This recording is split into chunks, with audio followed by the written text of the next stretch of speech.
आता वैजापूर माझ्या स्वप्नातलं, यामध्ये सर्वात मोठी जबाबदारी त्या ठिकाणी माझ्यावरती राहिलेली आहे, ते म्हणजे शुद्ध पिण्याचं पाणी. मग ते 100 कोटी लागू द्या का 150 कोटी लागू. आता नगर विकास खातं परत एकनाथ शिंदे साहेबांकडेच आहे. मी त्यांना पत्र दिलं का आता माझं छोटं काम एखादं कमी करा, परंतु पिण्याच्या पाण्यासाठी मला 2 टँक द्या का, जेणेकरून पावसाळा कमी होईल का जास्त होईल.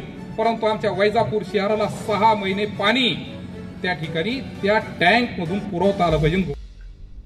आमदार रमेश बोरनारे यांच्या विशेष प्रयत्नातून हुतात्मा जगन्नाथ भाजी मार्केट नवीन इमारत बांधकामासाठी 5 कोटी रुपयांचा निधी मंजूर करण्यात आला होता.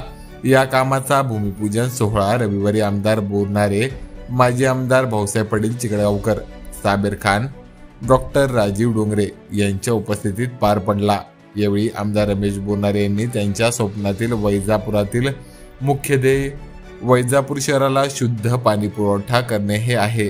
त्याला 100 कोटी लागू की 150 कोटी लवकरच ते पूर्ण करणार असे प्रसंगी बोलताना व्यक्त केले.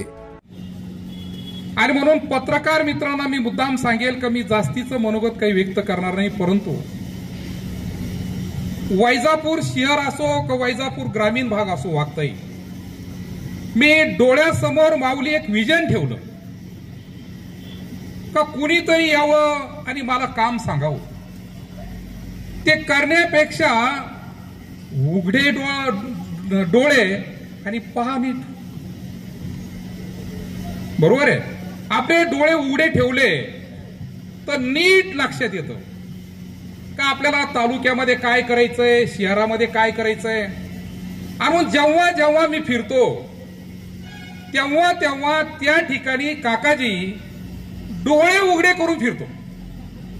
आता तुम्ही बाकीचे म्हणशाल का बाकीचे थोडे उडवून फिरता, परंतु त्या ठिकाणी मी सांगेल, एक दिवस पारस भाऊ आणि राजीव भाऊ आम्ही तिघं बसलो. नंतर बाबासाहेब पाटील आले. साबेर भाई, मी 7 वर्ष वैजापूर शहराचा शहर प्रमुख म्हणून काम केलं 2001 पासून 2007 पर्यंत. परंतु आजही जर मला माहिती सांगितली कोणी कोणत्या घरापासून तो कोणत्या घराची कॉलनी सुरू होती आणि कुठे संपती, आजही इथं बसल्या बसल्या त्या ठिकाणी मी सांगू शकतो.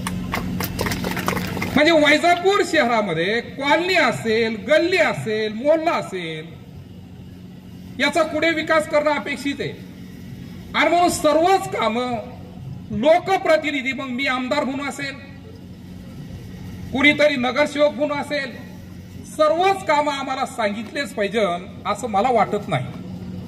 आणि म्हणून ह्या वैजापूर शहरामध्ये मला आता हे 6वं वर्ष त्या ठिकाणी आमदार म्हणून मी काम करतोय.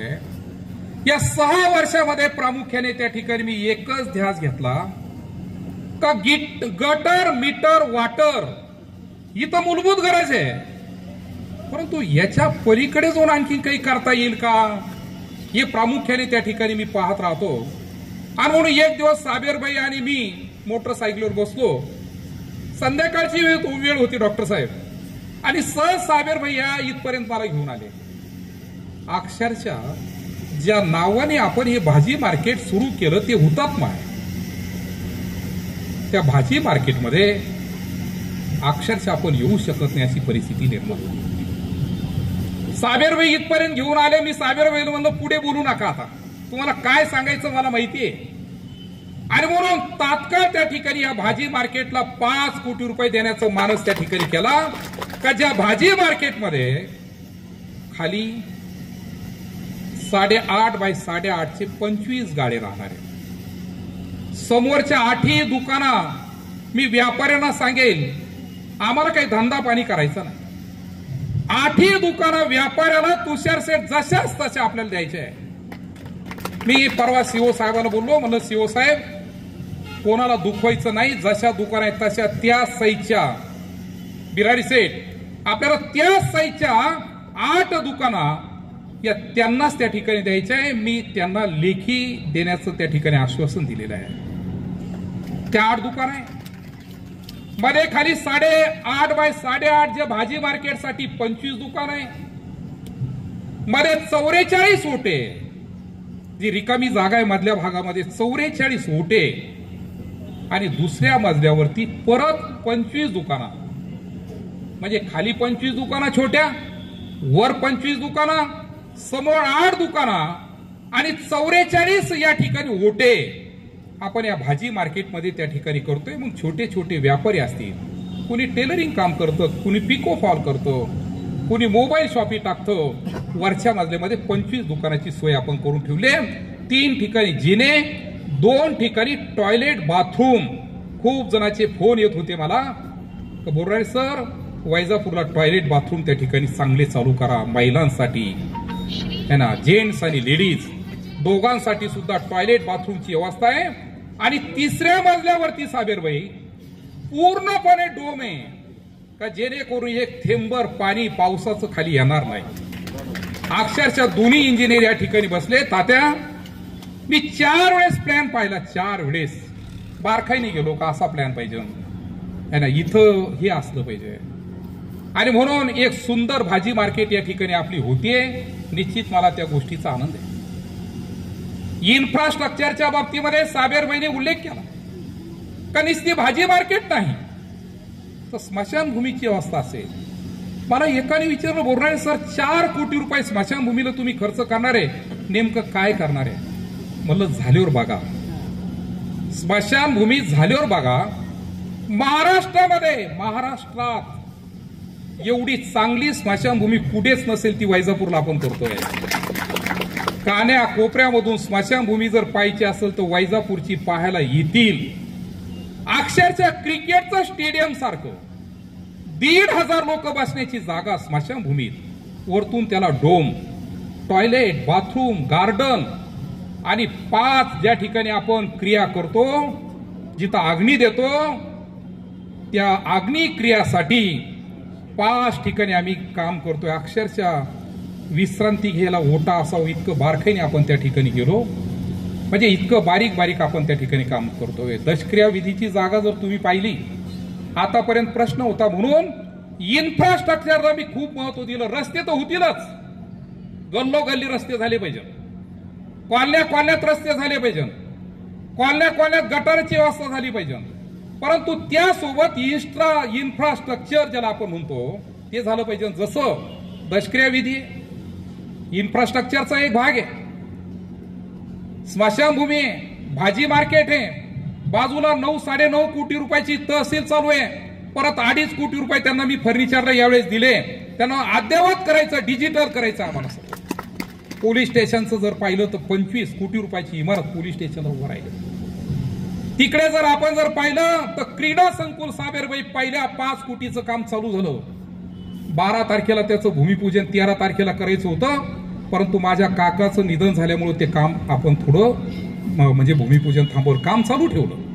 5 कोटी रुपयाची क्रीडा संकुल त्या ठिकाणी आपण करतोय. आणि म्हणून जिथं जिथं आता डॉक्टर डोंगरे साहेबांनी सांगितलं का 400 चेअर, 400 खुर्च्या, चांगला स्टँडर्ड कार्यक्रम नाट्यगृहामध्ये व्हावं, आपण ते काम केलं.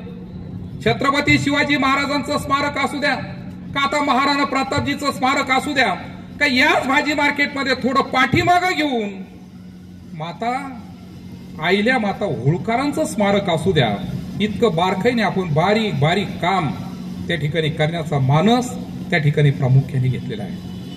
आता वैजापूर माझ्या स्वप्नातलं, यामध्ये सर्वात मोठी जबाबदारी त्या ठिकाणी माझ्यावरती राहिलेली आहे, ते म्हणजे शुद्ध पिण्याचं पाणी. मग ते 100 कोटी लागू द्या का 150 कोटी लागू द्या. मी आदरणीय एकनाथरावजी शिंदे साहेब, आदरणीय फडणवीस साहेब, आदरणीय अजित दादा, आता नगर विकास खातं परत एकनाथ शिंदे साहेबांकडेच आहे.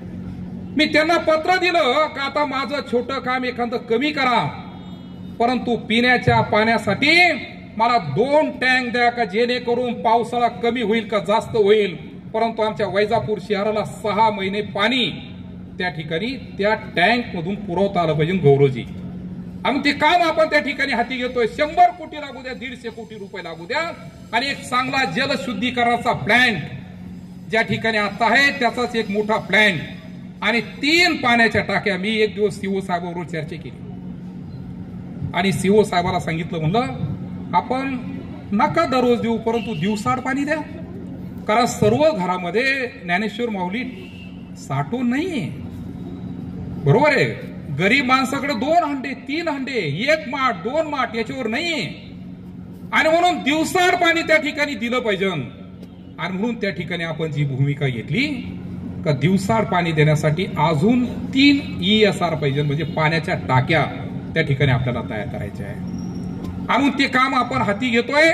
100-150 कोटी रुपयाच्या आसपास ती योजना जाते. ते काम केलं.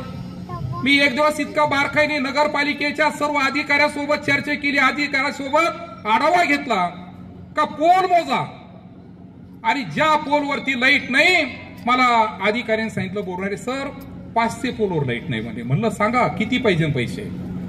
एकही पोल त्या ठिकाणी लाईट शिवाय त्या ठिकाणी राहणार नाही. सगळ्यात चौकात सोलर झाले पाहिजे, सगळ्यात चौकात सोलर झाले पाहिजे. जर लाईट जर गेली आमच्या सोलरनी आमचं वैजापूर शहर असं चकमकून त्या ठिकाणी गेलं पाहिजे. ही भूमिका माझ्यासाठी.